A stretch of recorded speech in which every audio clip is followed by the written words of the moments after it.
Gee, you could go up to 2 hours, or actually up to 6 hours. On one film? On one film. 6 hours on one film? Yeah. How can you go 6 hours on one film? I don't know. The tape moves really slowly, and it. The movie thing is like the ones like this are only for a half hour.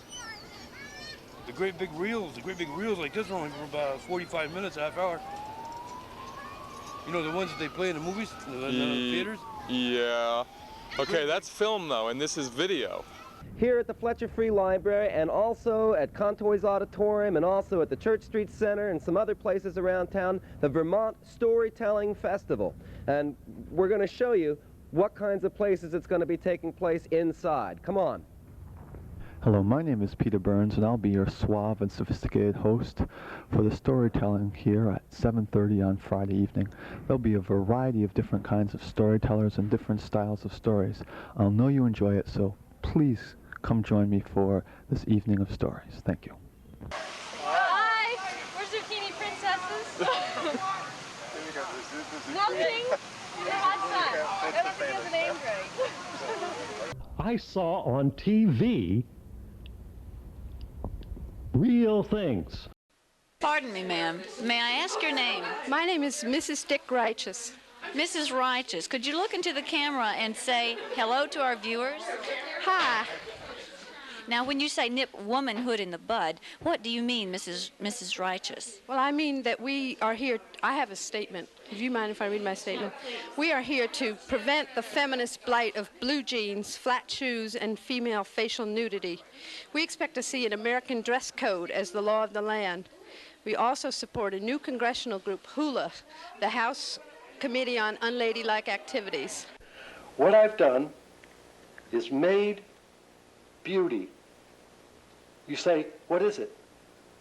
It's beauty. And I wrote this script in Vermont last year, as a matter of fact, during Christmas vacation at Stowe. And we got involved in a story of what would happen if Superman really got involved in the real problems of the world. And one of the main actions of the story is that in response to a letter-writing campaign from students all across the country about the breakdown in U.S.-Soviet relations, Superman yields to their request and vows in a speech at the United Nations that he's going to end the arms race. The time has come now to realize that there are no Supermen, and that nobody can come down and help us single-handedly. But we have the next best thing. We have people like Pat Leahy in the Senate. You tell me if you're pleased with the turnout today. Oh, I'm ecstatic with the turnout. There's so many more people than we ever expected to have. It's at least 3 times the number we expected. Really? Do that without advertising, that's great.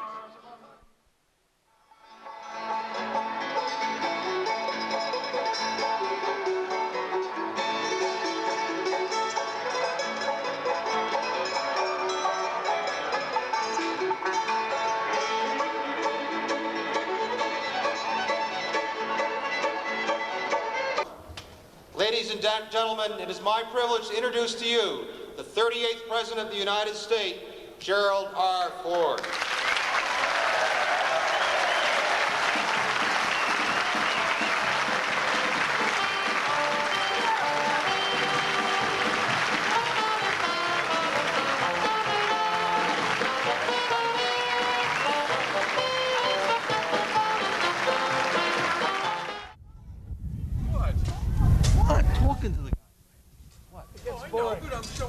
I know, we will. We'll get to that. All right. It gets boring looking at us. That's what he's saying. You can only look at him. I know, he does that very nicely, but why don't you... I mean, if you want to film them for a while... Okay. I'll stop, but... He gets his name in the free press, it's all over. That's right. Now he has an enormous ego. He thinks he's a creative artist. All kinds of... Put the camera on this guy. Okay, go ahead. That's what happened. I didn't film that old North End we're trying show. to make this man into a household word. We have people don't know who he is. You were an outspoken critic of the Vietnam War. Yes. And I remember once telling a story about when you went to see the president, Lyndon Johnson, to talk to him about that. Oh, well, that is And so I ended up just spending, oh gosh, I think half an hour with him, and we talked about this and that, and finally I gathered up all my courage, and I said, Mr. President, I said, couldn't we give some consideration to the cessation of bombing of, I think it was Cambodia or North Vietnam? With that, he turned on me, and he had a way of turning on people, and he gave me 5 minutes worth. And then he stood up, and obviously I stood up, and he said, Governor, he said, why don't you go back to Vermont, take care of your affairs, and let us take care of these affairs down here? And I said, yes, Mr. President. And out I went.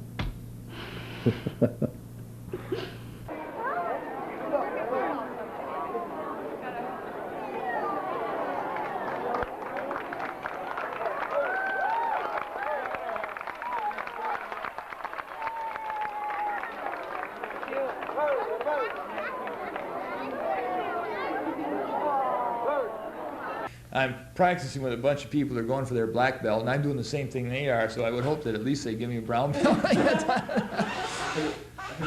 haven't got any pictures of you doing that, do you? No? They've taken so many pictures, and they keep saying we're going to get them, we never do. So I keep bugging them. I did have some that they took, the Free Press took one point, but I don't have them right here. There. Yeah.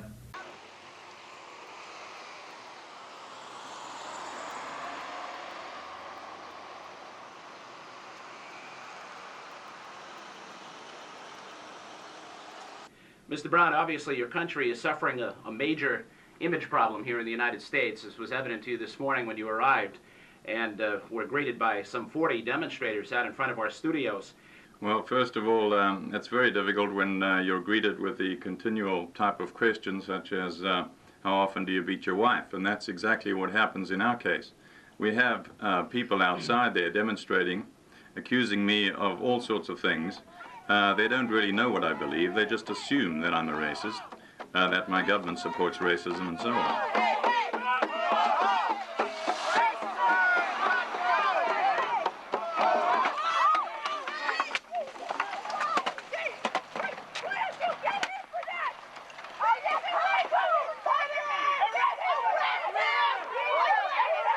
The American press has to do it correctly, but right now it's not. Думает, что у русских хватит. У русских хватит. Translate that for me. They're devils. Черт, да? Да.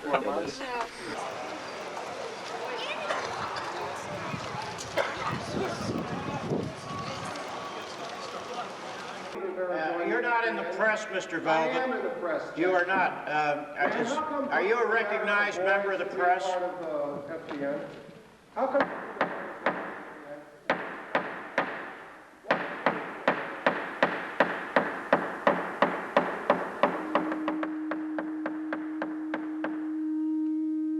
I think you'll all recognize this as a communist trick to break up a meeting.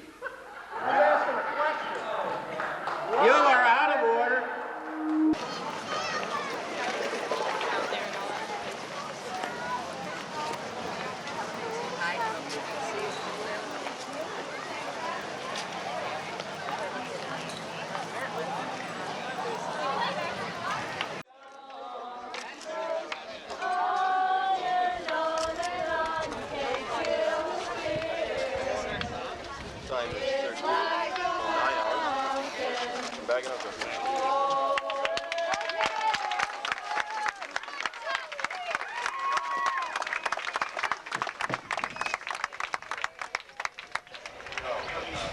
Nat, this is dreadful.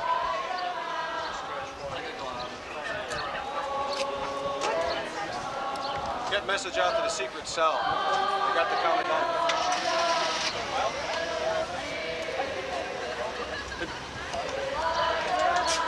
Duck down for a minute, Chuck. Duck down for a minute.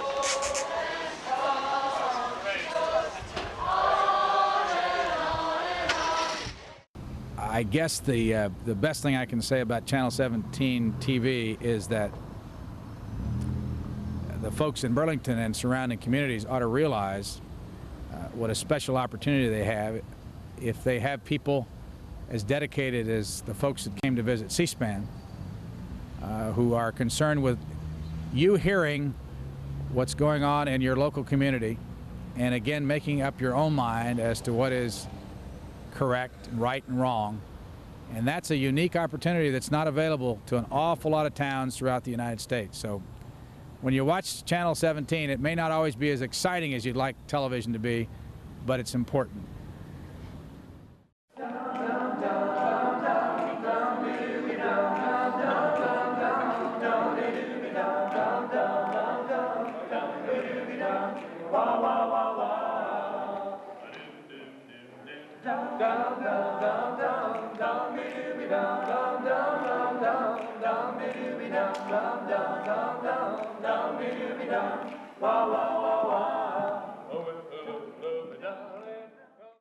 Okay, I'm Tom Crosby from Burlington.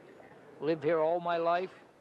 50 years ago, well, of course, the cars are gone, and there's a lot more people on the street now. And, of course, the different sidewalk stands, the trees. There never were trees on Church Street back 50 years ago. There might have been 100 years ago, but not while I was alive. There were no sidewalk stands? I'd like to introduce you to Mr. Stockholder, #1. Mr. Stockholder, do you have some plans for what you would like to do once you buy out Ben & Jerry's here? Why, yes, I've got some excellent plans. Well, first of all, I'd like to introduce some new flavors to you all. They're right over here. New flavors? New flavors. Flavors of the month. Flavors of the month. Yes. Did you hear that? Yes. Flavors of the month. The first flavor, Stockholder Brown Nose Crunch. Hold that, please. Thank you, Cal. Oh, don't protest. Don't protest, our union. How about this one? Can't you keep it local dough? Too much changeable and transformable social misery among ordinary people, among everyday people. And it might have something to do with the fact that their voices are not being heard at the highest levels. And that Martin Luther King Jr. came out of a particular species, a specific version of the democratic tradition. Racism has got to go, hey, hey, ho, ho. Racism has got to go, hey, hey, ho, ho. Racism has got to go. I'm Chief Homer St. Francis of the Abenaki Nation. I want to applaud the support the students who have stood up and spoken out against racism at the University of Vermont.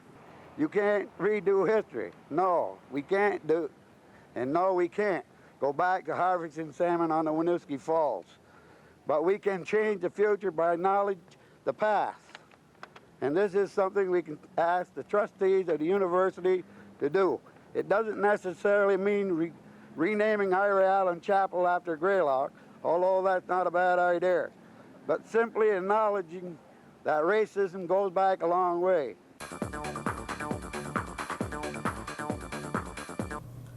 You are watching television and you are growing sleepy. You are about to descend into a hypnotic state. Oh, let me start.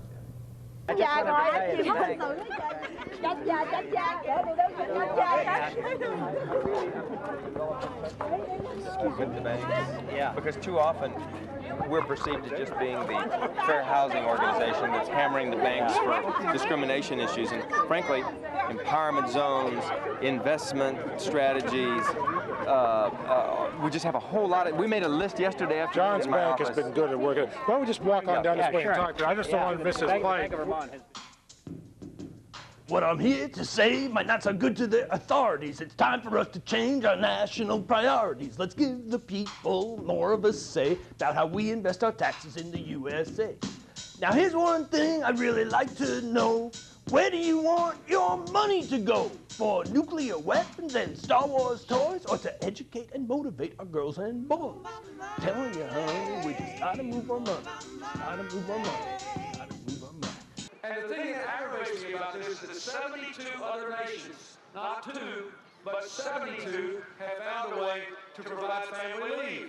Now, what this guy is saying is that America can't do what 72 other nations can do. I always thought this was a can-do country, and I'm going to give you a can-do administration on November 3rd if you will stay with me.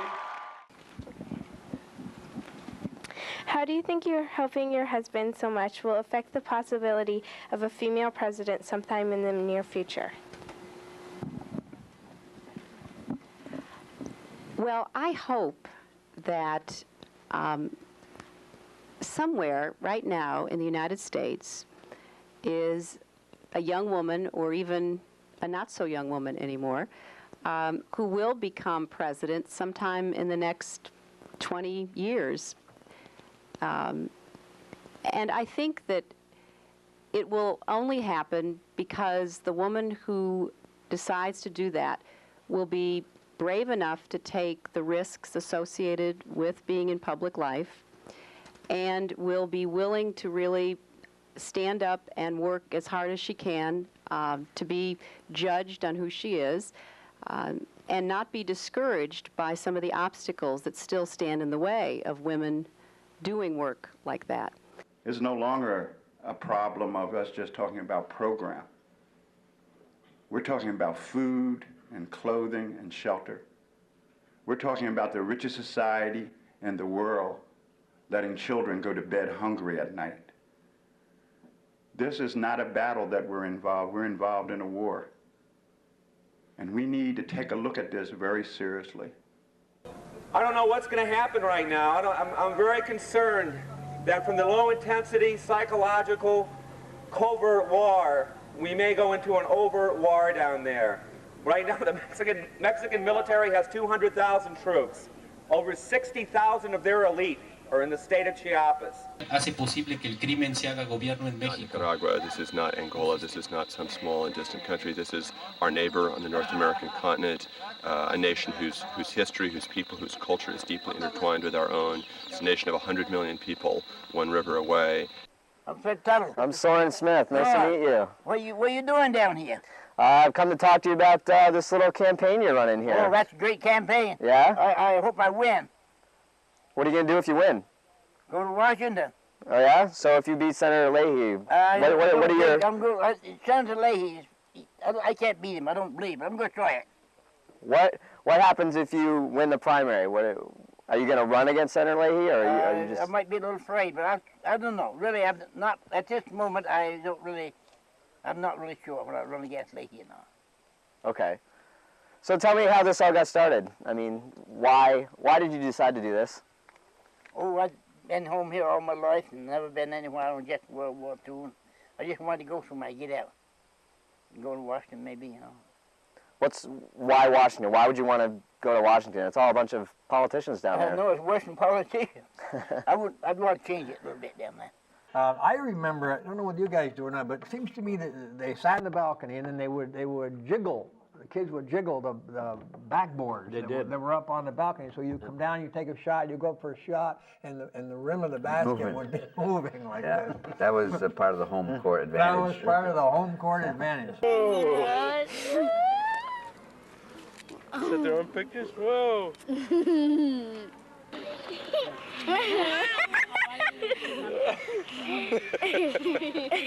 behalf of all our delegation, thank you for your hospitality and the hospitality of the people of Puerto Cabezas.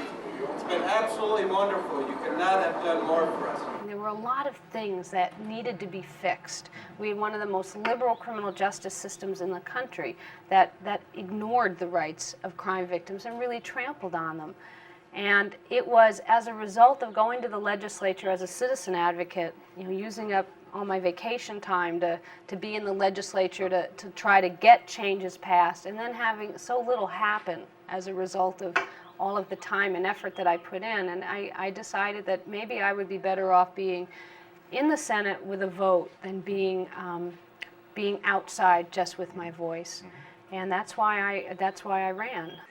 And during that 18 years, I followed Andy through 4 radio stations and a TV station, and I'll follow Andy Porter anywhere. He's the best, most sensible, soundest person on state and local politics there is. He's got a quick mind. He's got an instant grasp of the issues, understands numbers, and is consummately fair. The truth of the matter is that huge numbers of people do not come out to city council meetings or zoning board meetings or planning commission meetings, not in Burlington, not in Essex Junction, not anywhere. But the fact that these programs are now televised gives local people all over the county an opportunity to learn what their local government is doing, and that is a major, major, major step forward over what used to be the case. So in a sense, you're opening up government to far more people than used to be the case. Our forefathers did stand on Christian moral values, and I ask for you to do the same thing. America was founded on these moral values, and America thrived back then. But today, just over a matter of a small period of time when they've taken prayer out of schools, they've done just these little minor things, but it's brought disease and famine to America now, such as AIDS. I am a mother of 5. It would not be my choice to personally have an abortion. It doesn't belong in the platform of any party. It is in your heart and in your personal feelings that a woman's reproductive freedom comes into play. We don't legislate any type of moral or non-moral or whatever you want to call it values. I do not support people who say women do not choose. It's a hard choice that women have chosen when they have a termination of a pregnancy. Keep them in your minds and keep them in your hearts, but not in legislative involvement. It doesn't belong there. Women have the right to decide when to bear a child. I'm Peter Frayne, and welcome to Point Counterpoint. Tonight's debate comes to you from Room 11 at the State House in Montpelier. The topic of tonight's debate is something that's been very much in the news this year and very much of a surprise: industrial hemp. So when women's liberation and gay liberation hit the streets in the 60s, we were all astounded. We welcomed the movement then and now, which is a movement for human rights and for basic freedoms. We welcome it today, we'll welcome it in the future, and continue the struggle. I think if it wasn't the Vermont Women's Celebration, we wouldn't be getting the support from the community that we are getting from the women's community. And from not just the women's community either. Buzz, Crook, and Warble is our new exhibit here at the center. Be sure you don't miss the frogs and snakes. Here you have to take chances and have fun to discover new ways to think about the basin. For example, here you have to smell things. Yuck! Pick up that back heel, bend down, tuck your tailbone under, way. Hey, 3 and 4 years old, my father was dragging me with him to the various clubs he was playing at around New York City, the Village Vanguard, Blue Note, Bitter End, places like that. And my mother was at the same time was taking me to films. I looked at the statistics where we are in this country and the level of fitness, and I found out that although the adults have been doing really well, the senior citizens and the youth of this country have been really falling behind.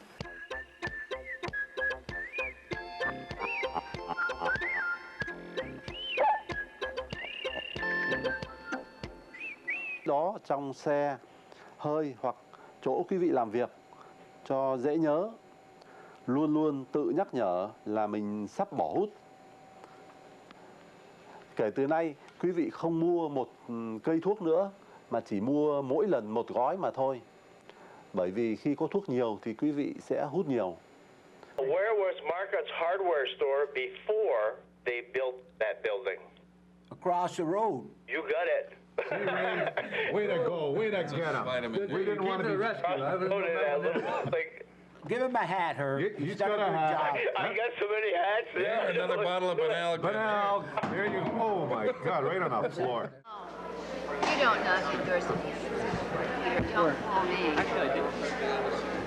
Well, they're looking for some sucker.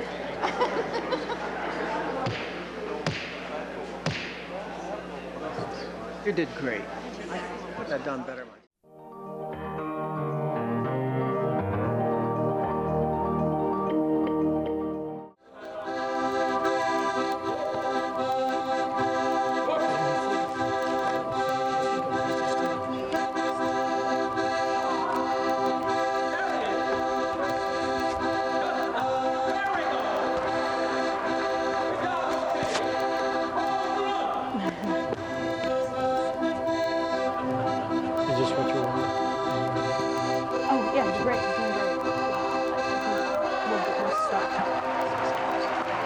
I happen to have a video camera, and so I never thought that I would put it on TV.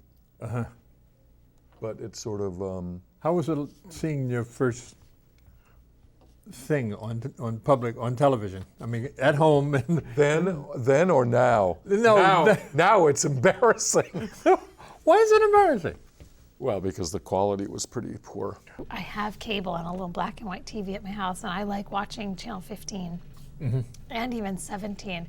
And every time I turn on 17, and this is not just because I work here, but every time I turn on 17 for 10 minutes, I learn something about what's happening in my community that you would not really... that I would not have gotten otherwise. I like to watch the city council meetings and see, I guess just the city council meetings. I like a lot of the late night shows, and a lot of the public people in the area get to voice their opinions on things. I think that's very valuable, and most of the other stations won't do that. I do, and I love it. I really do. The meetings I don't get to, I can go and watch them on Channel 17. 180,000 people in Florida whose votes were not counted constitutes about 60% of the people of the state of Vermont who in fact cast votes. And I think that process and that result is outrageous, and it is unacceptable, and it is an insult to the democratic process.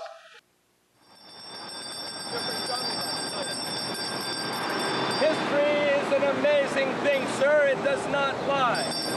In 1777, I teamed with Sir Hillary Clinton. No, that was Henry Clinton. I'm sorry, of New York City. And we formed with the British and had treason against the revolution. We don't live in a parliamentary system, but it is only natural to expect that people like myself, who have been honored with positions of leadership, will largely support the president's agenda. And yet, more and more, I find I cannot. In order to best represent my state of Vermont, my own conscience and principles I have stood for my whole life, I will leave the Republican Party and become an independent. Control of the Senate.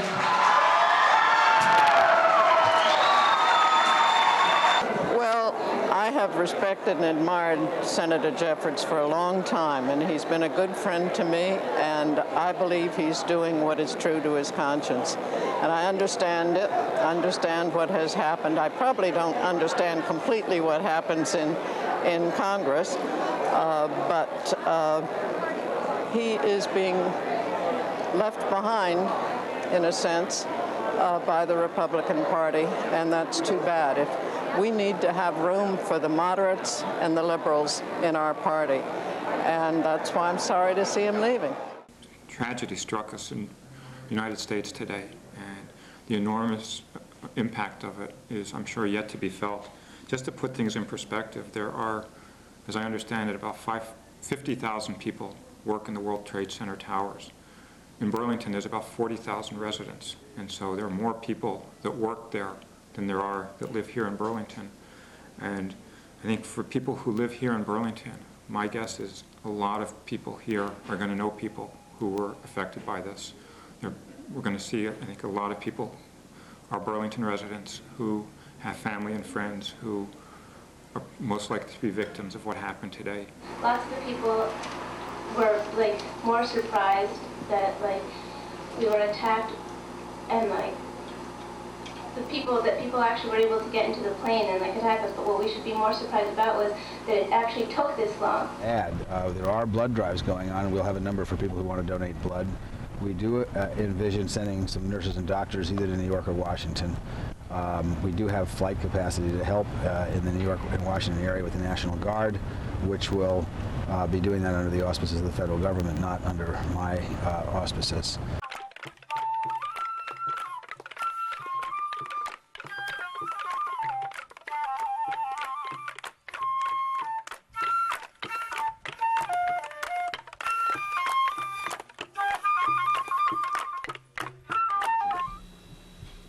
Botanists tell us that it's nectar that makes the honey so sweet. Nectar was the delicious beverage of gods Roman and Greek. Ambrosia was the food of the gods when Greek fire saved the navy. Here in the Queen City, our ambrosia is Nectar's French fries and gravy.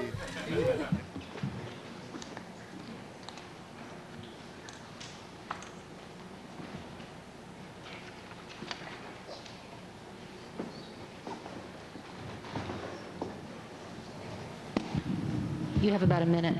Oh boy. My name is Lower Main Street. Some people call me Nick Shieldrop of 57 Main Street, but you can call me Lower Main Street. I spend a lot of time cleaning up the green belts down there on Lower Main Street.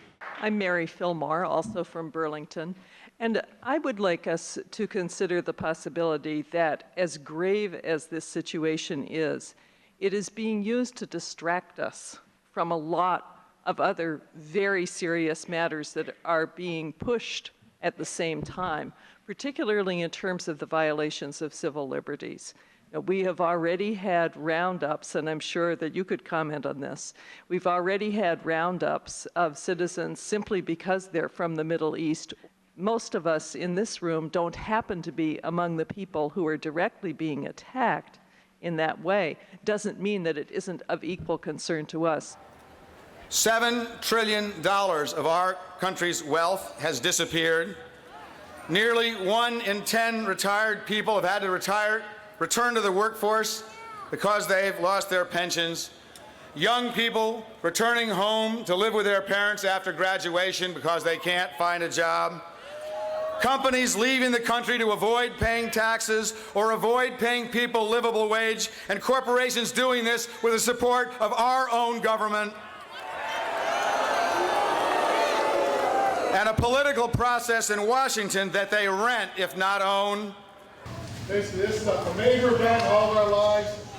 And for some of the older soldiers, this could be a culminating event in their careers, a chance to finally put things to, use some of these things we've practiced for years and years.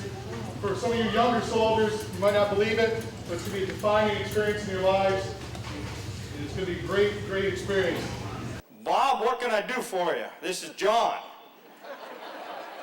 And my friend said, well, Senator, I'm having this little problem. Well, Bob, don't you worry about it. We're going to take care of that. We support John McCain. On Tuesday, I need it, I want it, I want to win in Vermont, and I would be very honored by your support. I think all of us feel cynical about politics sometimes. It seems like it's a business instead of a mission.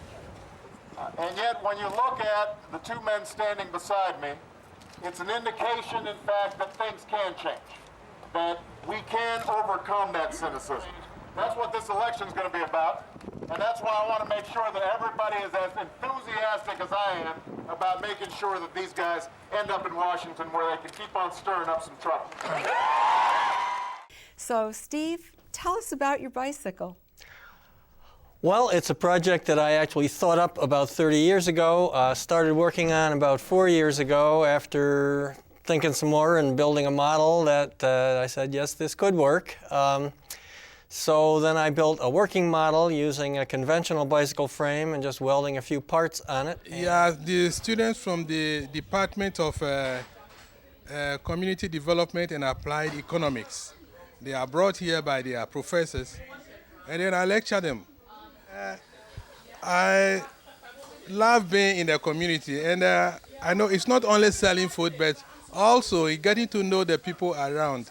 Oh, my name is Lucy Kimunya. I just came to come and buy the calling cards to call my mom in Kenya. I come from Nairobi, Kenya. Hi, I'm Henry, and I'm here with Felipe and Paul, and I'm going to start by asking them some questions. So, Felipe, can you tell us about what your favorite food is? Cereal. Cereal? What type of cereal do you like? I don't know. How many believers do we have? How many? Maybe. And I remember you.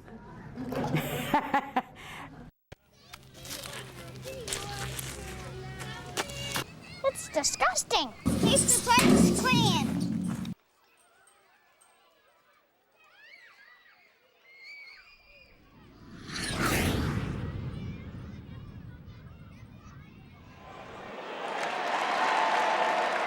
cigarette butts are trash too. Throw them away. I've put in there, this is an example. Throw balloon scraps away. People put garbage in trash cans. The people of Essex Junction have voted twice to be a city, one solid vote against consolidation, and that's because they like what they have. They want to keep it that way. We want to go into this century and control our own destiny. So I ask you to follow the statute and let us be that city and go forward. I think in a couple of years, the whole community will be better off for this endeavor. Thank you very much. You know, my friend, you have touched millions of people's lives. You have made their lives better, and you have given them hope. They'll never know who you are. All they'll know is that they have a chance in life. Their lives are better because of you, and because you cared, and because you were really the nameless person to them. That's one of the reasons why I love you, my friend. You know, the truth of it is that is true of that lady, not me. And when I go home and get back to playing rock and roll with my band in my day job, he stays the course, and he's the one that fights for the legislation that really changes lives. OSHA was passed 38 years ago, and it was in that spirit on April 28th that the Canadian government actually officially declared a Workers' Mourning Day in Canada. And that's the only government that has officially declared, the national government that has declared a day. But across this country, 26 states have memorials, and many communities and states recognize this day as a day, as a Workers' Memorial Day, to recognize the death on the job, injury on the job, illness on the job, and a commitment to having a safe workplace. And I went down and interviewed, and I'll never forget, Sid Baker said to me, well, you know, there's some parking or traffic control people, you know, crossing guards. That job's available. And I just looked at him and I said, that's not what I'm interviewing, and I left. Well, apparently that was the right answer, because that afternoon I got a phone call, and Mrs. Westcott apparently had said to him, you know, I like that woman. I like the fact that she came in here and she was resolute with what she wanted to do. Hello, this is Gay Symington. I'm Speaker of the House in the Vermont Legislature, and this is a weekly show that we have put together on using cable access channels to help Vermonters understand some of the discussions we're having in the State House. And this week, I thought we would talk about money. I have been happily married for 10 years. I have 2 wonderful children. I love and value the institution of marriage. And I look forward to welcoming everyone into that institution, because we should all be able to share it. It should not only be for a certain class. And there's no cars or vehicle, you have to walk. Most of them die because of food, thirsty, and others, wild animals, and also bandits kill on the way. In this camp, all our kids who are in Burlington School District, up to high school kids, were born in this refugee camp in Kenya. So this is where we spend almost 12 years, and there's still some others. Clickable agendas. Clickable agendas. Clickable agendas. Clickable agendas. Clickable agendas. Clickable agendas. Clickable agendas. Clickable agendas. That's right, clickable meeting agendas, only at channel17.org. Bring up your local municipal meeting, look at the agenda, and pick the agenda item that is interesting to you. You don't have to watch the whole meeting, just the item that interests you. Get involved with local government. Save time. Go to channel17.org. Nat Air and Lauren Glendavidian from Channel 17 and Channel 317, and we are live tonight. And so we're no titles yet, so we're using the old style titles from the 1980s. So Lauren Glenn's going to talk more about the TV part, but I wanted to give a very short fence viewing report.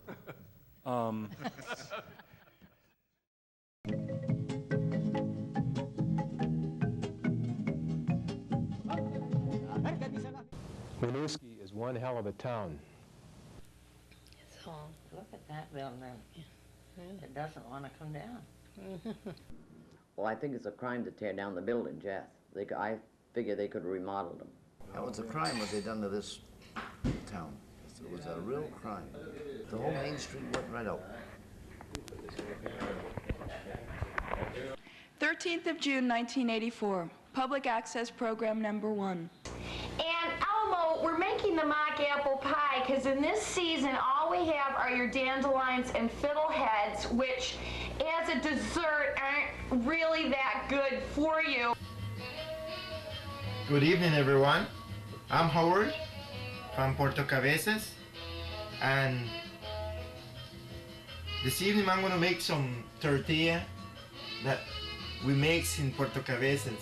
Well, all the bars in Winooski, the Eagles even had a board. Every restaurant had a board and a team. Bingo, I guess, is the last thing. And your sixth number for $70 is 061. The neat thing about something like this machine, you can stitch it 360 degrees with it. At Donnie's, not only we have pizza, but we have bar tricks. There you go. Actually, I get to Winooski like 2 months ago. Everybody likes the turkey bacon. We had our broth, each different pot right here. This is like a chicken for chicken broth that we cook all day, just keep it warm. What This is is a Vietnamese ham. Oh, there's meat? Yeah, Vietnamese ham, this meat, this pork. Right. Look like a raw pork and they fry it. It's very good.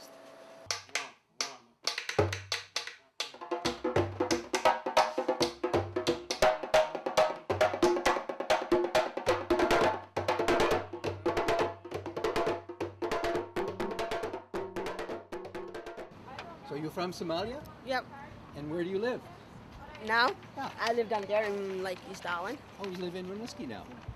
As you see, he's on his phone, he's not stopping, he is being filmed as he goes by, which is kind of interesting.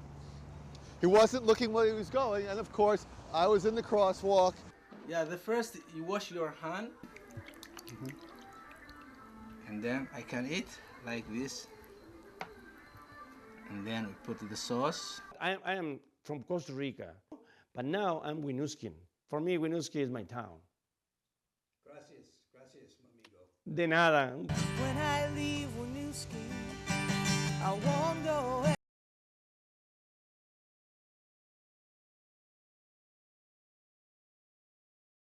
Just one little room and had a little sign, and they were proud of that, you know. And this doggone urban renewal was no good, never worked out, and it was just a political fraud, that's all it was. And everybody made money but the people that lived in the urban renewals and in all the cities, you know. It was a program for the rich get richer, you know, and they all clobbered these poor, small people.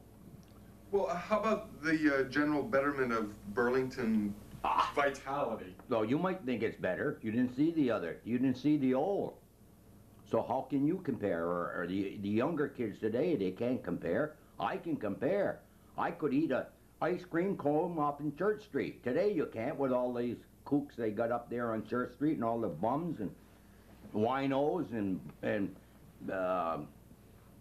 bums that ask you for money and always hitting you up for a quarter or a dollar, and they call it betterment. They stole the land from the poor people and built that. They stole from the people. They bought $3.5 million worth of property, and they only paid about $800 to $1 million for it. And in that same urban renewal where they say it's betterment, they told me, babe, your taxes and everybody else's taxes is going to be lower. in your houses today. But it isn't true. My taxes have gone up since then, not lower. You mean because money would be, because of the money that was, The money that would be, that would arrive from urban renewal. That's the selling point they told me. I said, it isn't going to be so. I know politicians, I know you people. You don't work that way. You're stealing from the poor. Now you're uprooting all these nice families, and when they get uprooted, they got a $16,000 house. They got to go and pay $24,000 wherever they're going in Winooski. They don't want to go to Winooski. They don't want to go to Essex. They don't want to go to Colchester. They don't want to go up the north end, the old north end of the city. They want to live right here.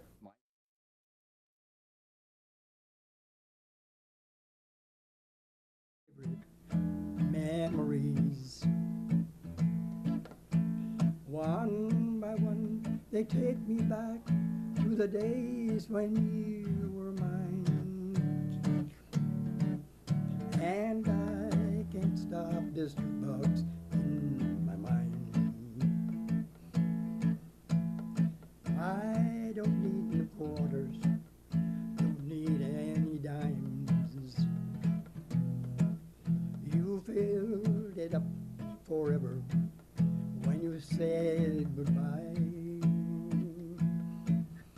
Oh, heaven knows I love more melodies. They were meant to be the pain, but the ones that playing on my mind are driving me insane.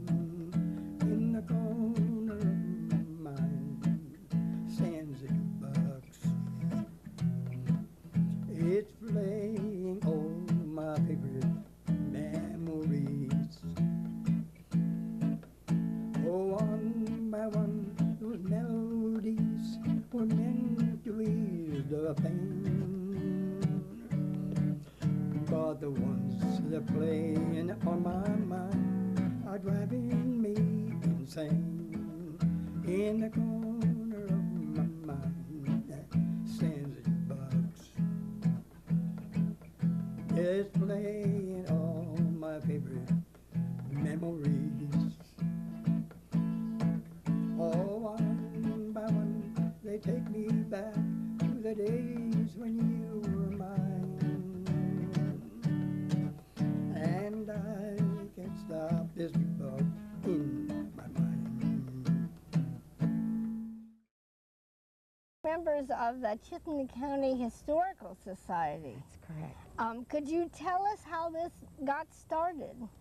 It was in 1965, and it was the centennial of the celebration of Burlington becoming a city and disassociating itself from the other part of the town of Burlington, which then became South Burlington. They wanted to have a celebration, but they didn't have any money, and Mayor Kane at that time asked the committee what we could do to put on a celebration. And I had never been on a historic walk except once in Boston when I'd been on that Pioneer Trail, but I suggested that maybe we ought to have a historic walk. They thought that was a wonderful idea. It didn't cost anything. So, of course, you know who's chairman. If you're going to suggest anything, they say, okay, you do it. So I went to Tom Bassett and David Blow and Lorraine Dwyer, and we went up and down the waterfront. But at that time, it was also just about urban renewal, and they were going to level 27 acres down there, and that meant they were going to level a lot of the buildings. So it was a very opportune time. We scheduled it.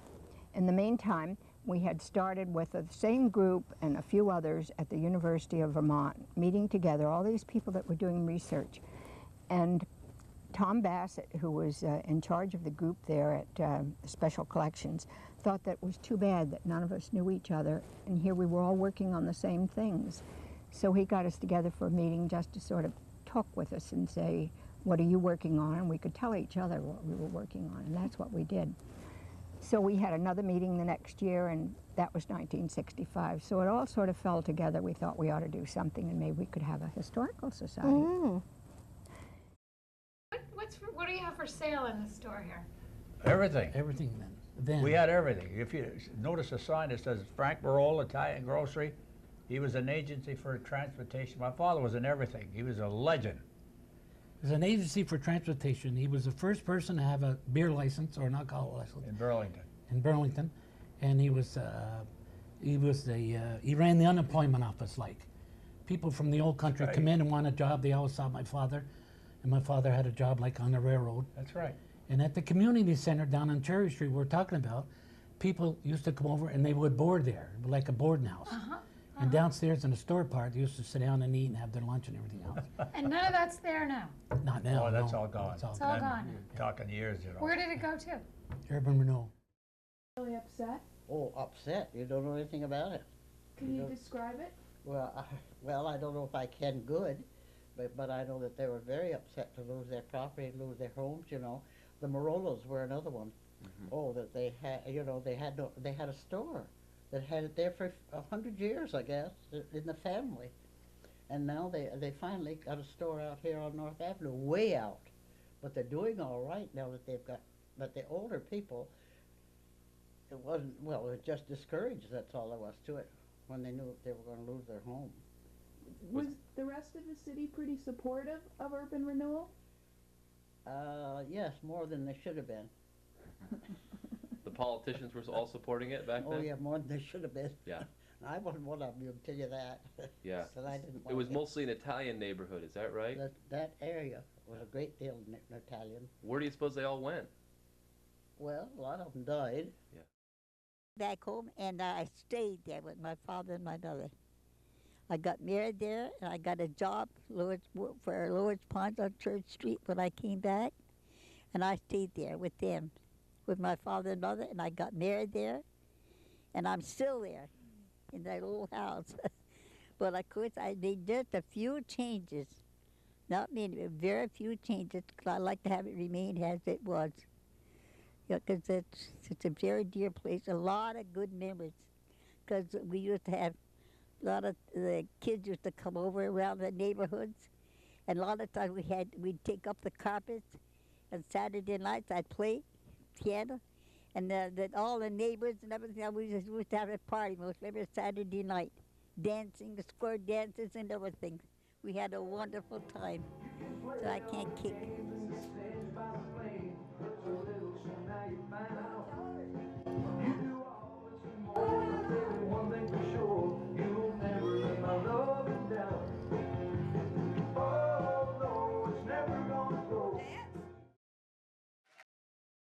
Under the leadership of Bernard Sanders, the dignity of workers, the elderly, the disadvantaged are not only being listened to at City Hall, the disenfranchised majority is the very voice of City Hall itself.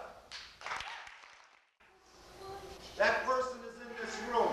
His name is Bernard Sanders. We have one person to thank for preserving the very horizon of this city. His name is Bernard Sanders. That in one small city, true democracy still lives. I'd like to introduce Mayor Bernard Sanders.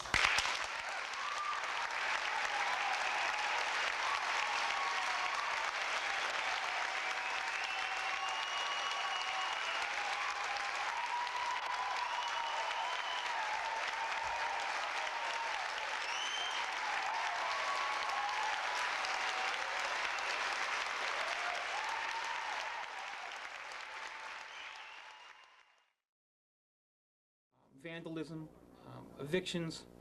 They would involve noise disturbances at night. As a matter of fact, the project actually began when two people in Ward 1 were having a property disagreement and asked one of the people who are currently involved in the project right now to settle their disagreement. We felt that there wasn't an arena to settle this disagreement that could actually hear both parties' story neutrally, so we decided to embark upon setting up the project. Here to announce that I'm running for Attorney General. If you're looking for an opponent, you got a scoop. Who's first? Okay, I think from my point of view, and I think the point of view of many people on the Burlington City Council, what we're talking about is an elemental common sense situation.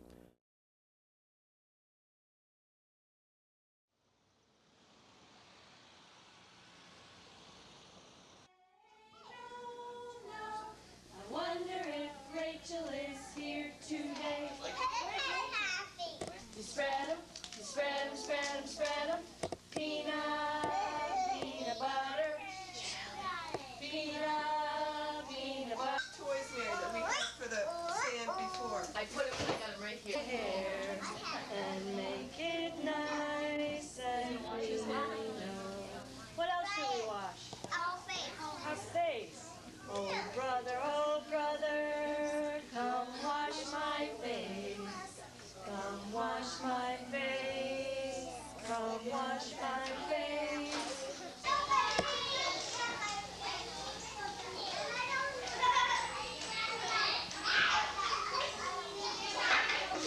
I think there's a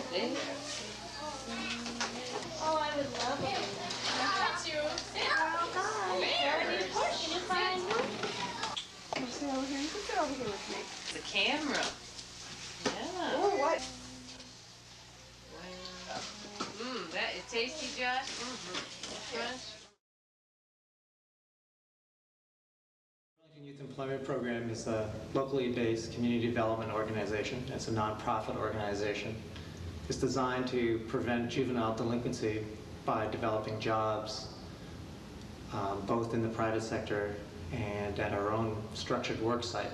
This particular house is owned by the Burlington Community Land Trust, and we've been engaged in a number of collaborative projects over the last couple of years. This particular project is a straight contract with the Burlington Community Land Trust to rehab this particular building for a low to moderate income family, a Burlington family.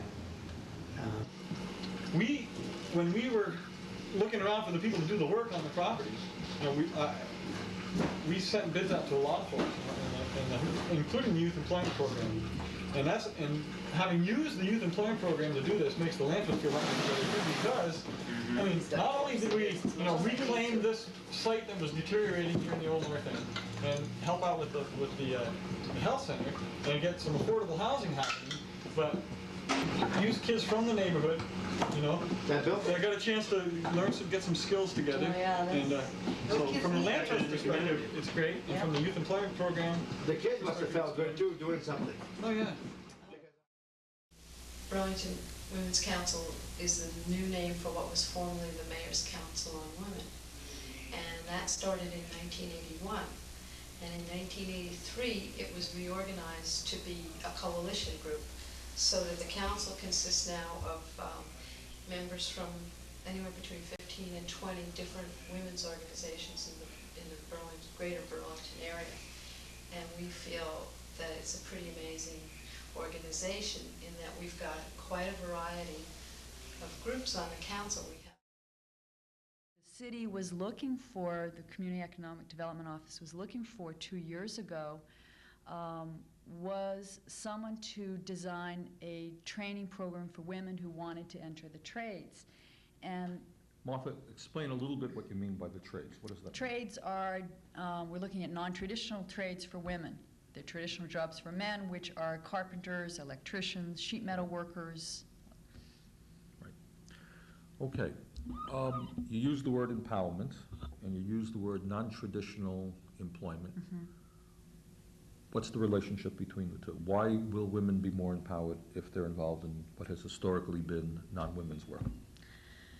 Well, there are a number of parts of what empowerment is. One of the keys of empowerment is being able to define who you are and having a voice and a mechanism to express that. The second is money. You know, it's great to have a loud voice and have a desire for what you want to do, but if you don't have any money, you have no power in this country. Okay, and what you and I and all of the viewers know is that historically there have been jobs that have, without much thought in this country, have been quote-unquote men's jobs. And I'm Jane Sanders, and we're here at 242 Main. Hi, I'm David. And I'm Greg. And this is on the marketplace. Are you ready? He's ready. He's Are you rolling for rolling? last. Yeah. Go ahead. And at 242 Main, the Burlington's new Teen Arts Center. And the youth office has been really helpful in getting us, you know, gigs, and the Festival of the Young Artists is just like, sort of brings it all together, and we get...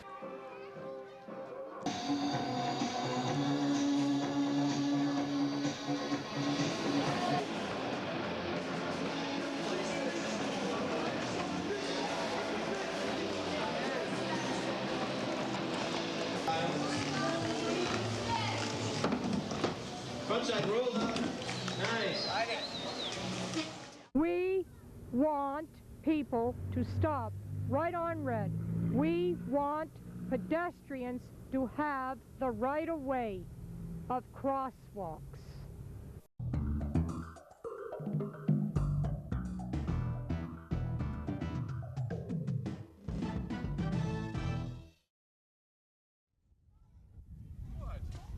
What? Talking to the guy. What? I know, we will. We'll get to that. All right. It gets boring looking at us. That's what he's saying. You can only look at him. I know. He does that very nicely. But why don't you? I mean, if you want to film them for a while, okay, I'll stop. You know, but he gets his name in the free press. It's all over. That's right. Now he has an enormous ego. He thinks he's a creative artist. All kinds of. Put the camera on this guy. Okay. That's what happened. I didn't film that old North End we're trying to make this man into a household word. We have people don't know who he is.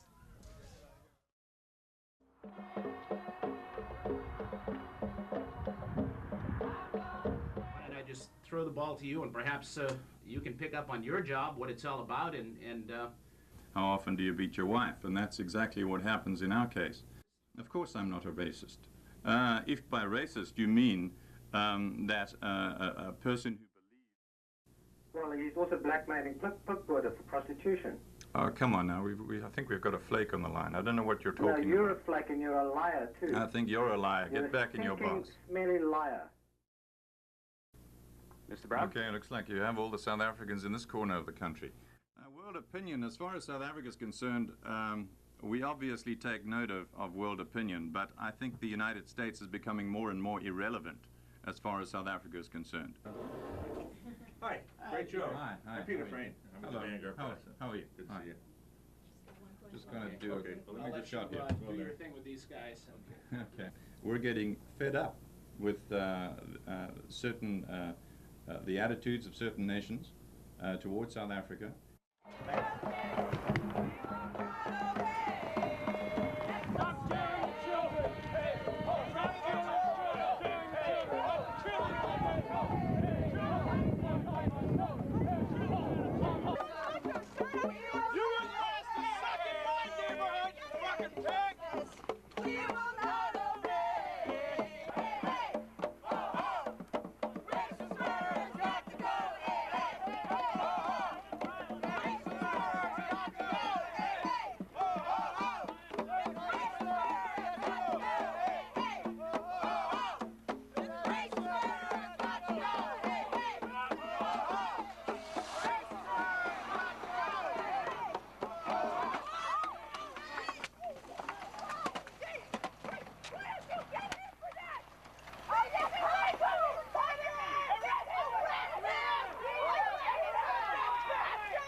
Everyone's debating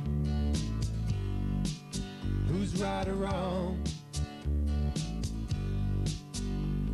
They write these boys off. They say they're just insane. I know they step out. They can't step along. They're just not the same. Just not the same. What makes the soldiers steal off in the night in their uncivil mission of disobedience, their time so close at hand? How do they know it's time to play that hand? It's just a feeling. It's just a feeling,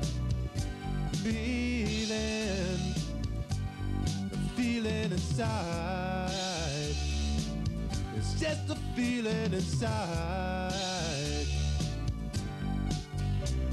That too many brothers and sisters have died for our country's revolution to live. Those who are determined will not be denied. They will win. This country was founded on the same set of truths we made for ourselves, that we carried them through. the same look in our eyes, a fierce independence and pride. It's just a feeling. It's just a feeling. It's just a feeling. It's just a feeling inside. It's just a feeling. It's just a feeling inside.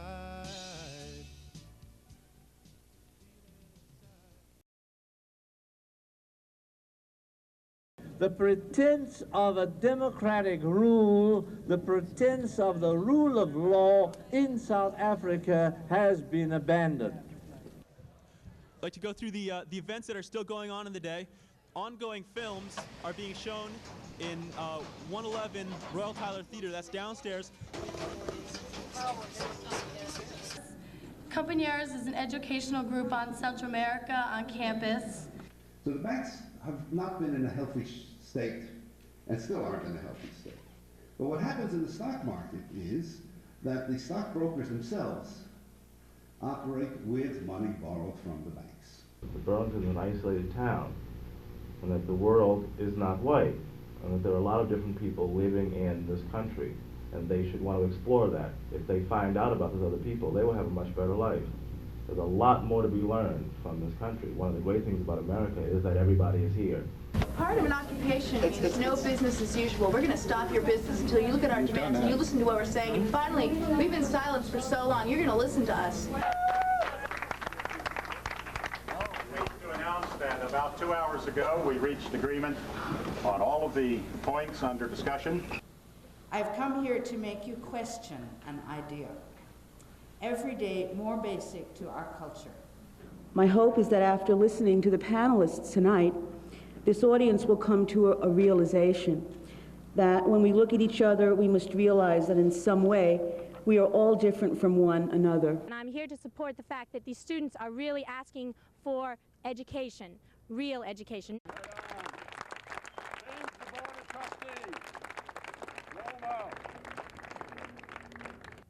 The Board of Trustees, President Davis, and the University Rent-A-Cops have clearly articulated their perceptions and attitudes toward people of color.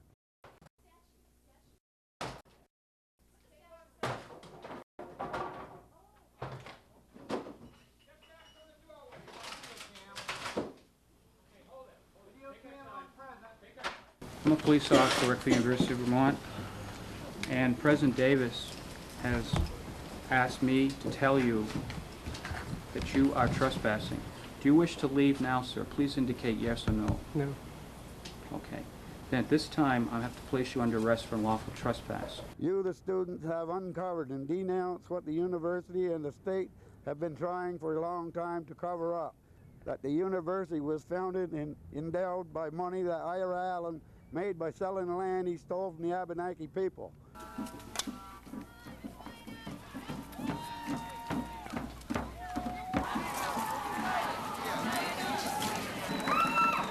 I'm with the Burlington Area Draft Counselors Association, and for the last month and a half, our phone has been lit up with an average of 15 to 20 calls a day.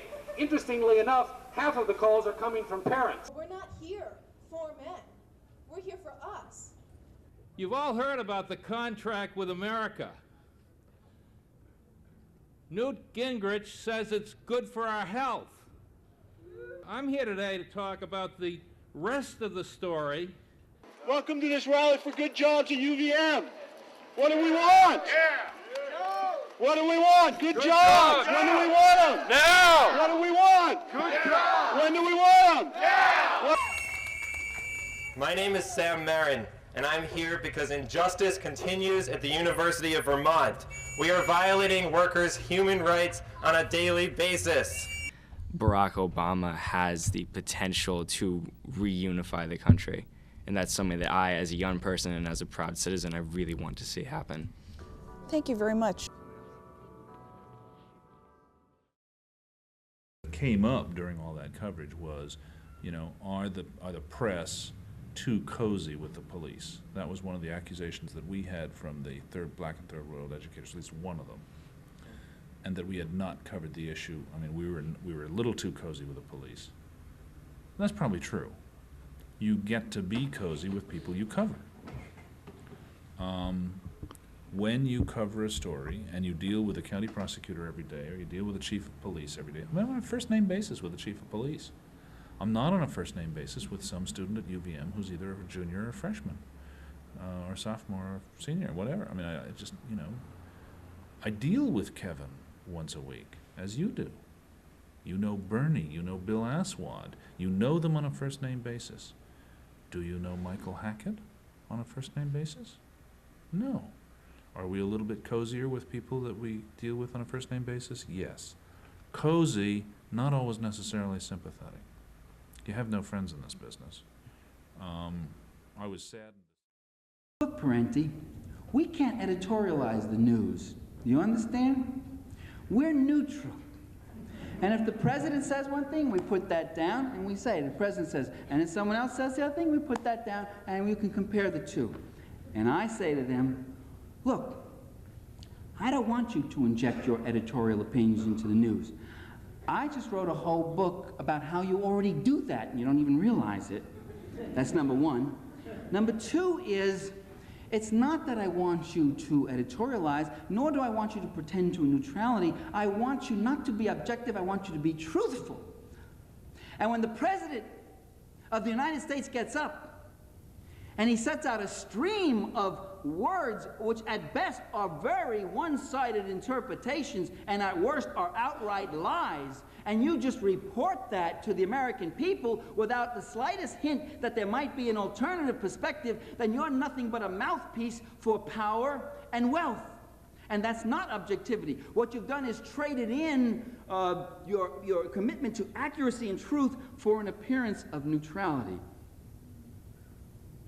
When the president in October 1984 gets up and he says, I'm going to support Social Security, and they put in the headlines, President Reagan in favor of Social Security. And you read this in the Washington Post on page 1, and it's written like a straight story. And you read it in the New York Times on page 1, and you hear it announced by Dan Rathers. And you sit there and you say, what am I, in little Johnny Lollipop Wonderland? What is this? And you don't mention the fact that for 20 years, this man has hated Social Security. He's gone after it with claw and fang and tooth and nail. And he equates it with welfare, which he detests and hates. And you don't even mention that. And the day after the election, he's already going after cost of living allowances and trying to squeeze it out and trim it down anyway, despite his pledges, you see. Vermont, for the size of the state, population-wise and geographically, is incredibly good. It compared to, if you took an area of Ohio where there were 400,000 people, and you looked at the little papers that were, say, had 50,000 circulation, 52,000, which we have, that those papers are nowhere near in the class of the Free Press. And the same if you looked at the 20,000, 30,000 circulation papers, they would not be in the class of the Times Argus and the Rutland Herald. There are there's 6 full-time reporters in Montpelier covering state government for the Rutland Herald and the Free Press. That, for papers with a combined circulation of, say, 80,000, that you would never find that in another, I don't think you'd find that in another state in the country, maybe Alaska or Nevada. And those reporters are all really good reporters. We are looking at the Vermont legislature under a microscope that very few other states have. That's one reason I came back to Vermont from a bigger place. To delve more into what I consider issues which really have to be resolved and people should understand. Let me give you an example, the Medical Center Hospital of Vermont. Everybody who works antes up every week out of their paycheck for that hospital. Their Board of Trustees meets behind closed doors. It's a private institution with immense public clout. I think that there ought to be more emphasis put on that, and I think the media should spotlight them and make them account for themselves. I feel very strongly that way. I don't want to just pick on the Medical Center Hospital, but I think that when you have situations where you have the public's benefit at stake and their money and no accountability to the public, I find that upsetting. The problem with how do you deal with that in the media, it takes a great deal of time And you have to spread yourself pretty thinly when you're dealing with radio news. Mm-hmm. Well, I feel safe that you're out there looking out for our interests. Because now I appreciate the fact that you cannot report all that is done and all that is said, and you have to pick the key points, the freshest points, and report those. And of course, when one is running for office, one is not a particularly objective news consumer, but I thought the Vermont Press did a pretty good job. I really did. I mean, I live in a illusionary world where I think that newspapers are there to let people know what's going on, and the fact that there are ads in there are, you know, something almost that I've got to compete with. I mean, that's, in a sense, taking less room away to inform, and that is a completely biased way to look at a newspaper, but I'm a reporter. People in our advertising department may look at the news stories as being taking away from their room to put in ads, but that's if I didn't feel that way, I'd have a real problem with myself. I think the viewers always enjoyed people making mistakes. Well, television, what do they call it, bloopers and whatever, has been a fairly successful show, although it's not doing too well this year. But early on, it's fun to see people, I guess that's the essence of comedy, to see people fall down or get hit with a pie or make mistakes on television. Yeah, we made a few. Oh, the sets would collapse and, you know, right in the, oh, sure, you know, right now. No, really? Oh, yes, they certainly would. Given our guests, you know, that extra time, and they just simply haven't shown up. Urge you to call 862-3966 as I hang out to dry on the public access channel. I'd rather not, guys. Let's keep it to the script for right now. Hello out there in television land. 7 o'clock, and we're on, and it's Channel 17, and you can hear me, I think, and the picture quality might not be so good, but it will improve by tomorrow. And we're here at the Channel 17 offices having a little opening reception. This is not the big party, that'll be in October. But you probably want to know what Channel 17 is all about. Well, Channel 17 is the new municipal access channel on the Adelphia system. We're going to be running municipal meetings and public affairs from all over Chittenden County. Good evening. My name is Mike McNamara. I'm a CCTV board member, and I'm also the field office director for the United States Department of Housing and Urban Development here in Burlington, Vermont. I'm sorry I can't be with you live tonight, but I trust that you're enjoying your time watching the 25 years of CCTV. When I moved to Vermont in 1985 to take over the Burlington Housing Authority, Senator Bernie Sanders was then mayor of Burlington. Bernie was a real strong advocate for using public access television to make local government more transparent and open to Burlington's citizens. In August of 1986, Bernie had a department head meeting where he urged all city departments in Burlington to utilize CCTV to tell their department stories. He asked that BHA take the lead on that, which we did in 1987. And this is the Housing and Communities Show, live at 5:25 on Channel 17. We worked with Lauren Glenn Davidian and Nat Ayer to produce and sponsor what was known then as the Housing Show. So what we'd like to do is just give a general thumbnail sketch of what the Housing Authority is, what it does, how people deal with the bureaucracy in applying for housing, and how they go through the waiting list until the point that they actually receive assistance. We did 6 half-hour episodes of the show featuring BHA, housing developments, interviews with tenants, and plans for future modernization. Good evening. My name is Mike McNamara, and I'm the Field Office Director for the United States Department of Housing and Urban Development here in Burlington, Vermont, and this is the 100th Vermont Housing and Community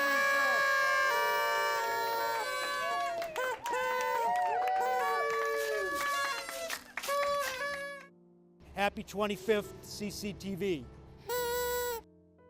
Yes, to the 40, to the 50, to the 40. Oh, get him! He's going down the sideline, and it's up! If legislation being considered now in the U.S. Congress passes, you won't see your local team or your government or local events and news on this TV channel.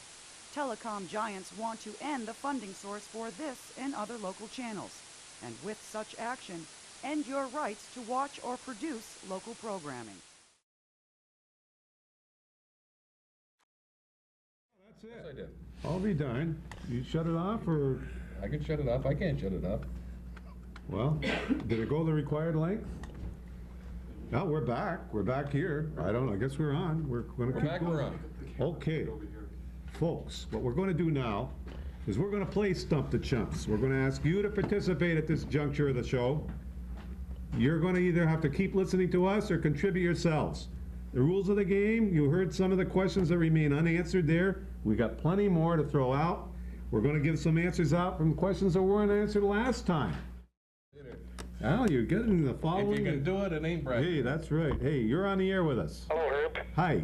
That big picture that you got there, the gentleman that's right in the middle of the picture is Gordon H. Bucket. Absolutely right. Did you notice the woman standing to the left of Gordon Paquette in the back, a little to the Madeline left? Cunin? Pardon? Was that Madeline Cunin? No, but it was a prominent local politician, a lady who is still active.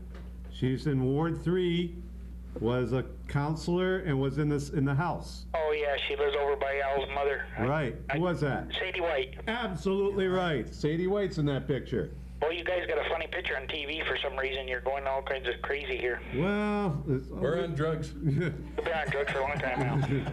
Thanks for calling. Okay. We got to throw out for Essex name. Willie. No, it was Bob Thompson. Thompson. Bob Thompson. Oh, the telephone man? Was he with the telephone company? Oh, sure he was. Okay. Sure. Yes. Right here, because you stumped us, boom, another hat out the window into your hands. All right? Thanks for calling. That man stumped us. Hi, you're on the air. Yes, you had a question on the name of the bank that was there before the Howard? Yes, sir. The old Essex Trust? Absolutely right. And if we could zero in on it here again, I don't know if they can. Ted? We're not zeroing. Those books? No, yeah, the little books. Here. The same bank, but it had to change its name because they assumed new ownership. It went from the Essex Trust to the Howard Bank. That's right. Right there. And Merchants, right? And these are little banks that they gave away with the... No, you had to buy them. Yeah. You had to buy them. Oh, yeah. No toasters, no nothing, no free stuff. No. All right. Okay, hey, we've got a... one thin dime. No. Oh, well, do you want to get into it, or should we go to the phone call? Pass, we're going here. Hi, you're on the air. Hi, I have a question for Ted. Yep. About the appraisal he did there on that Wilson house at one time in West. I like it. Uh-oh, nerve. He had a little bit of trouble with that one day. Is there any particular reason why? Well, Ray, you want to fill us in on this? I'll pass that on. What, you're going to pass it? He's not going to explain it. You want to fill us in with it? Well, I guess she had some overproductive children or grandchildren that she took care of, and whoops. Wow. I guess Ted didn't do, he didn't make it through there very good without getting out of there on a, good note, but... Jeez, am I going to tell him this one? I don't know if I really want to tell you the whole story. Let me get that pen, will you? No, I think we'd better talk that over. All right, Ted, you want to... Nat, do me a favor. I need one hat back. No. We're running low. We're running out of time. A bottle of banal will do that. For that lady, yeah, but I want a hat back from that kid that said the wrong date, Man, thanks for that. Here we go. Geez, that's right. Now good we're all hands, set. Herbie. You still got the good hands. Yes, sir. You guys have 1 minute. We have 1 minute. Folks, I want to tell you, I have never been surrounded by a more knowledgeable panel of experts here than we have joining us tonight. Al, we are in a debt of gratitude to these fellas. Sure are. And next month, again, we're going to tell them we're going back to Burlington.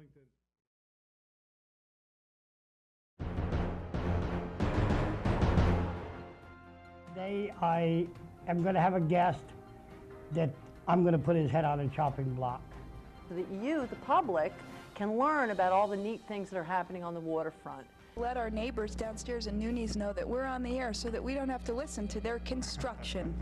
My name is Sandy Barrett, and this is a woman's perspective on Vermont. We have a new governor now. It's kind of impressive to me that the governor of a state would be in this room to talk about the issues.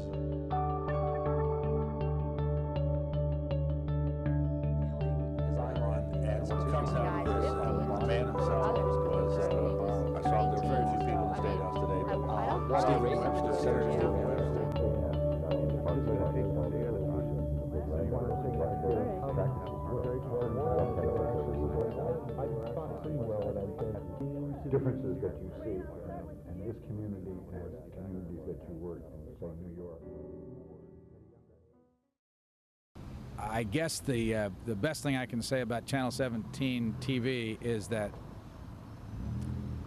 the folks in Burlington and surrounding communities ought to realize what a special opportunity they have if they have people as dedicated as the folks that came to visit C-SPAN who are concerned with you hearing what's going on in your local community and again making up your own mind as to what is correct and right and wrong. And that's a unique opportunity that's not available to an awful lot of towns throughout the United States. So when you watch Channel 17, it may not always be as exciting as you'd like television to be, but it's important.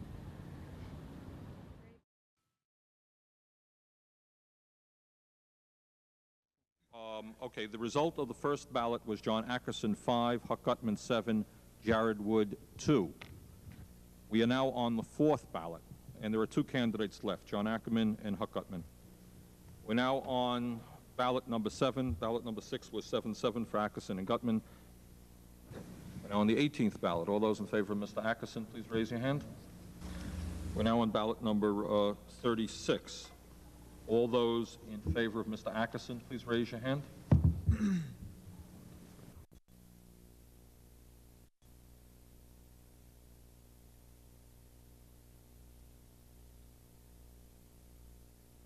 I'd like to move for a 10-minute recess. Second. Okay, probably the 10-minute recess is over, so we're now ready to reconvene the meeting. Alderman Gear. Since we've reached a settlement, and then we adjourn the aldermanic meeting and reconvene the city council meeting, and the chair is going to state the agreed on appointments. Motion. Is there a second to that motion? Further discussion? All those in favor of that motion, please say aye. Aye. Ted, the chair is yes. New numbered agenda. And let's hope this is a smooth meeting from here and not get bound up in procedural questions throughout the night. So, back to Councilor Nodell. Thank you. Ordinance as it came to us from the Planning Commission. Point of information. And I'd like to move my following... Point of information, Councilor Adrian.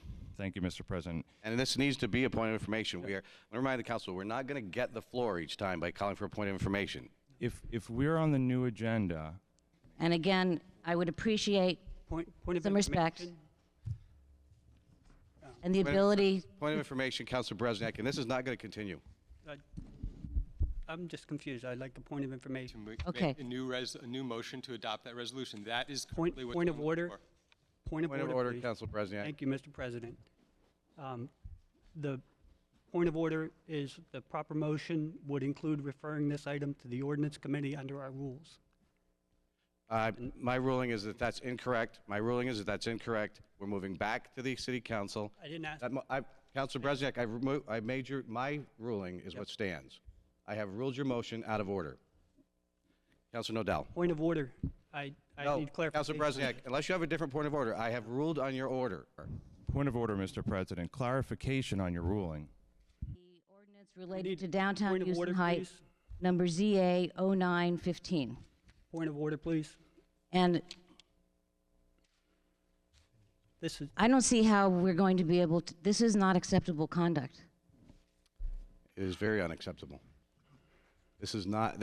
I was warned that councilors were going to try this type of unacceptable behavior. It's an unacceptable... Yes, Councilor Bresniak, you will not speak until you have been recognized. Okay. This is absolute violation of parliamentary procedure. This is not going to be tolerated. Have respect for the system. You are not going to, we were warned. Point of order, Mr. President, you are out of order according to our rules, and I will cite rule number 7 that the We're in speaker- recess. We're going into recess. 5-minute recess. Is this a point of order? This is a point of information, and then I'm done. Point of information, but again, I want to remind people, counselors, that we are not going to use the point of information just to get the floor back each time. So This is the last time for this subject, I promise. I'm just wondering why the police are here. The police are here at my request. And why is that? Because we will need to continue this meeting, and if there are disruptions that don't allow us to continue the meeting, then the people that are disrupting it may have to be removed. Other discussion on the amended ordinance? Hearing none, all those in favor of the ordinance, please raise your hands.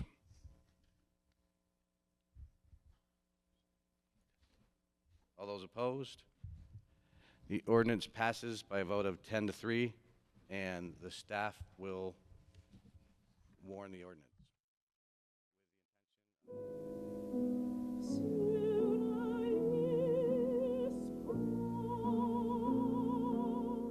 Continue to defend it, but it's another example of the differences in this campaign between the Republican approach and my approach.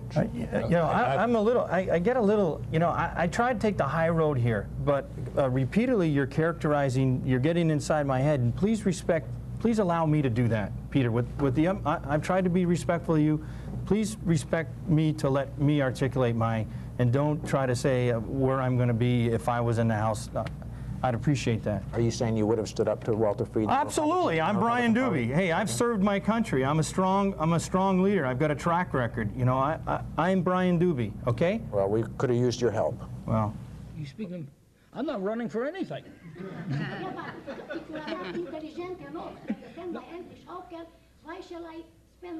No, the questions are for the candidates, not for the moderator.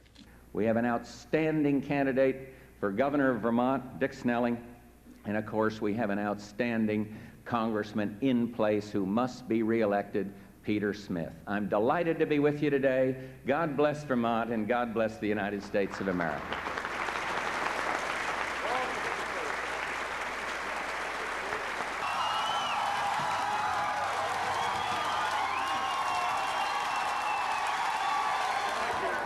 As I understand it, Congressman Smith has just conceded.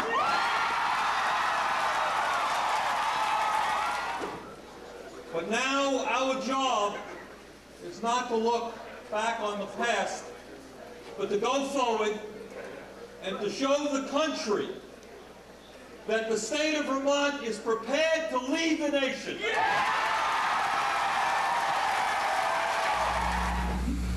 Good evening. We're live and it's Channel 17 and it's 7:15 and we are here tonight with Garrison Nelson. We're all so excited. We've been preparing for a long time. Thank you for being with us. Guys and girls, follow me. If you're 18, you can be heroes of this generation. Go vote, free our nation. Open up prison doors, free marijuana users forevermore. Memorize this freedom song and vote for me, Chris Erickson, because I don't like my friends in jail. Time to ring freedom's bell. Let's talk about the war in Iraq. I want to change the way things are going in Burlington, and so I'm here to vote.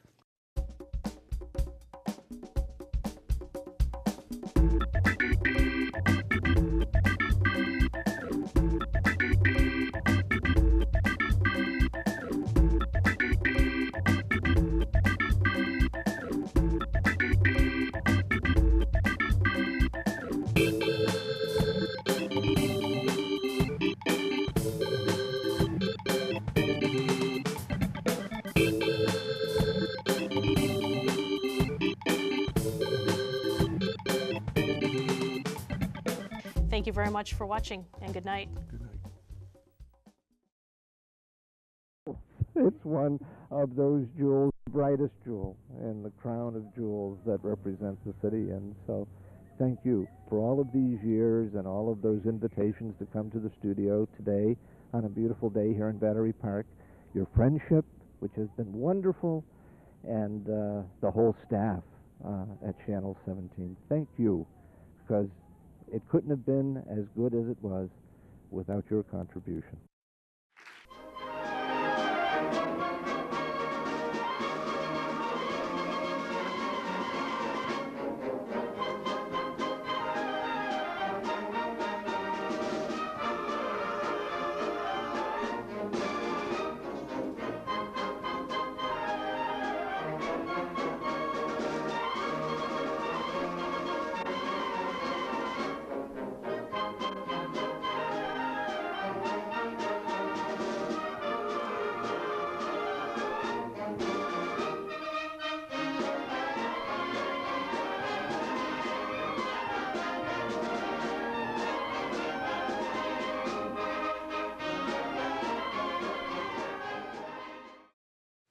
In order to best represent my state of Vermont, my own conscience and principles I have stood for my whole life, I will leave the Republican Party and become an independent.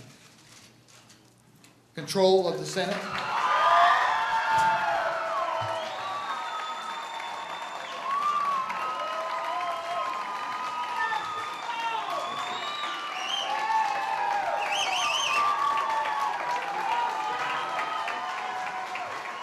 Sorry for that.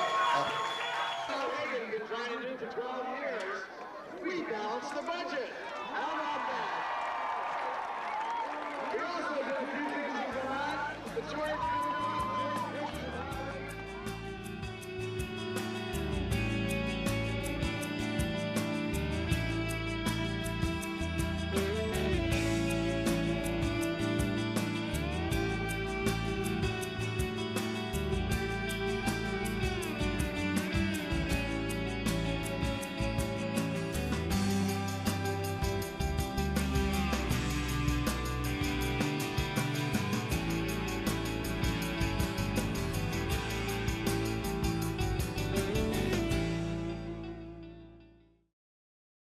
Today, I continue to be, at every opportunity, a very strong supporter of the ratification of the Vermont ERA. And in fact, today, Vermont can again lead the nation to breathe new life and new confidence into the Equal Rights Amendment. And it's very important that we succeed in doing that. In fact, really the only security any of us have for our rights is our willingness to speak out to establish the rights of others. When you deny equality to anyone, you establish a great weakness for your own rights. You know, everyone talks about the issue, and what the core is to this issue. This is not an issue about homosexuality. This is an issue about humanity. What is wrong with us who want love, who want to share respect, who want to share devotion and commitment? I ask those people who are against this bill and against this movement to please open your eyes, open your hearts, and realize that what we're doing here may just bring us all together as a world.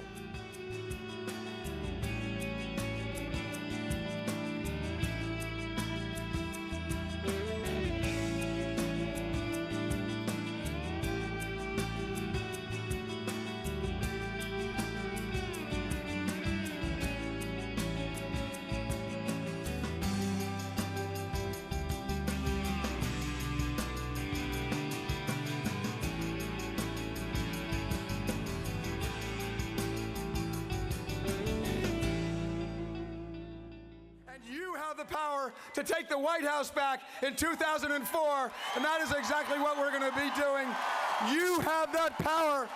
You have the power. You have the power. You have the power to take this country back. You have the power. Thank you very much. Thank you very much. We're going to take our country back. You know, the politicians from Vermont seem to be a little shy. They seem to be a little retiring. I am not sure that Bernie's going to be speaking his mind adequately when he gets to the Senate.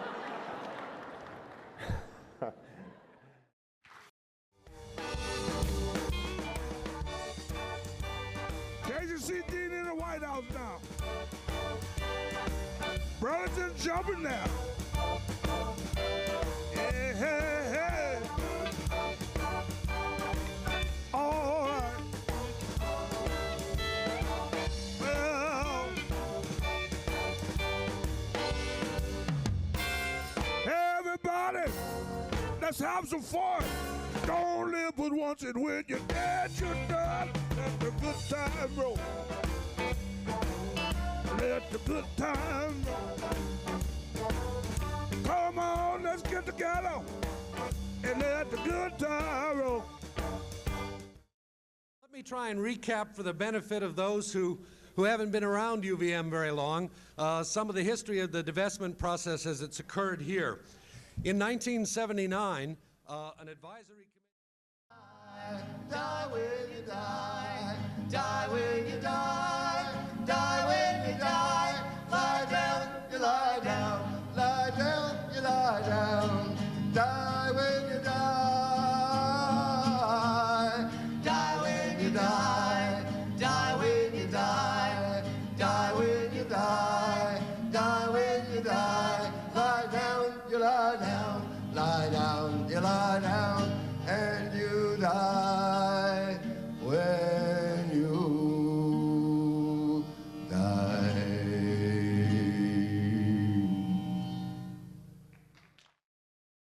Hello again, everybody, and welcome back to part 2 of the Jack Barry Show. Happy to have you with us this morning on Talk Radio. And I have a guest to present to you this morning whom I've just met, have not had any substantive conversation with whatsoever. I have to tell you that when I first learned about his visit to the area from Ron Krupp of the Waldorf School, my curiosity was piqued because, first of all, I didn't know anything about the Waldorf School, and I didn't know and don't know anything at all about the Waldorf Teacher Training Program or Rudolf Steiner College or our guest, other than what I have read in the biographical material.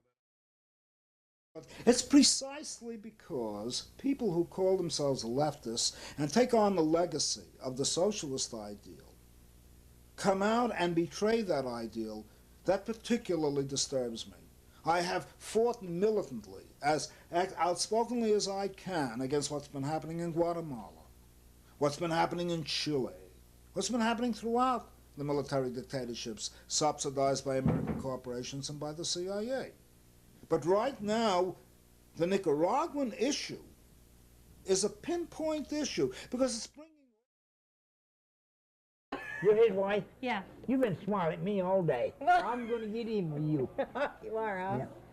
Well, I'm leaving her now. Now you take a picture. Done.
You may consider some other process other than mediation. In Paris, the tower is Eiffel. In Burlington, the tower is awful. Thank you. Thank you, Counselor. Told us we could address that when it comes because you like 90% of it, but when you want to address it, then they turn around and they suffer from progressive selective memory loss.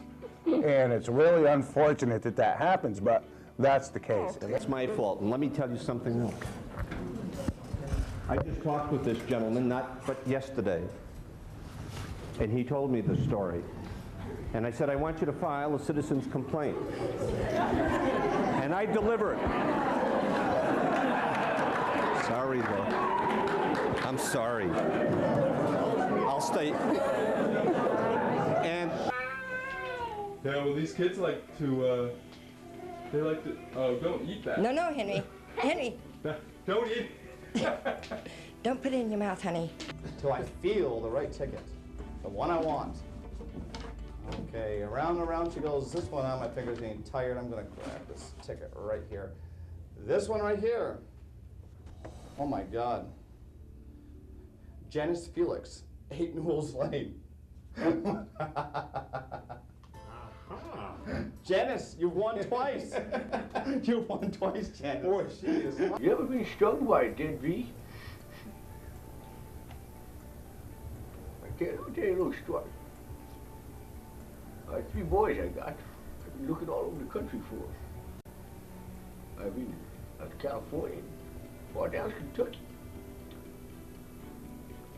My boy, my little boy, he's the 3rd fastest gunner. My other boy, he's the 2nd. I'm the furthest, no brand in his back. Oh, the tooth hurt. Oh. Are you juggling with your health problems and gambling with your life? You lose. Stay tuned to see how you win. Awareness, health, and environmental alternatives. Starring internationally acclaimed investigative reporter, the man who tells it like it is, Basil Gold. Hello, this is Basil Gold Television Productions, and the message is for the gentleman whose voice is on the phone, the one with the English accent. I can deal with you, pal, because we're both from England. Nat has been lying to me and telling me that my program is on the air on Fridays at 6 p.m. No one in that area has been able to find it, and we have had numerous of calls from people in your area asking, where is the TV show Awareness? What's happened to it? We have subsequently told them it's on at 6 p.m. on Fridays because Nat has assured us it is. It has not, categorically, has never aired in the last 6 months. He tells us that it has, and that is a blatant lie, because this TV show has never aired anywhere in America or Hawaii without at least 5 people calling to say what a great program it is and to tell us about their diseases and ask us for help.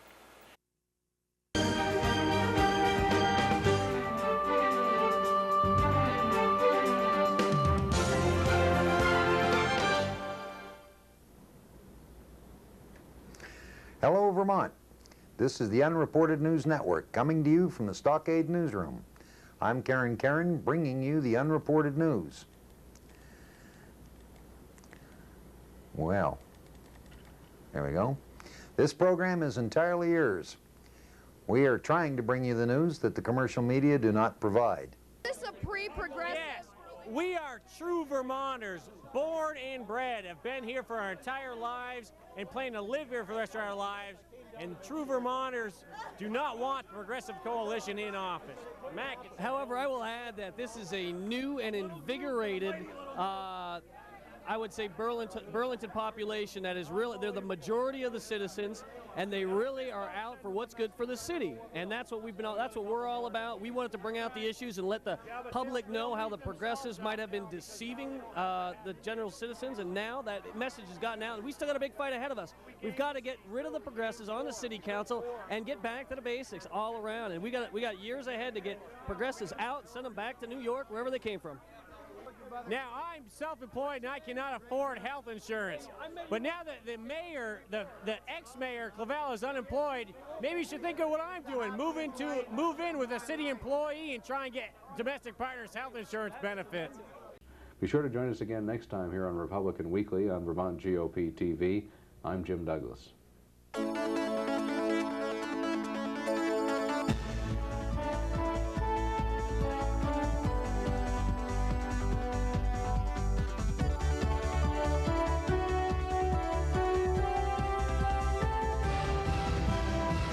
They too are positioning themselves as a telecommunications. Yeah, let's stop that. Here.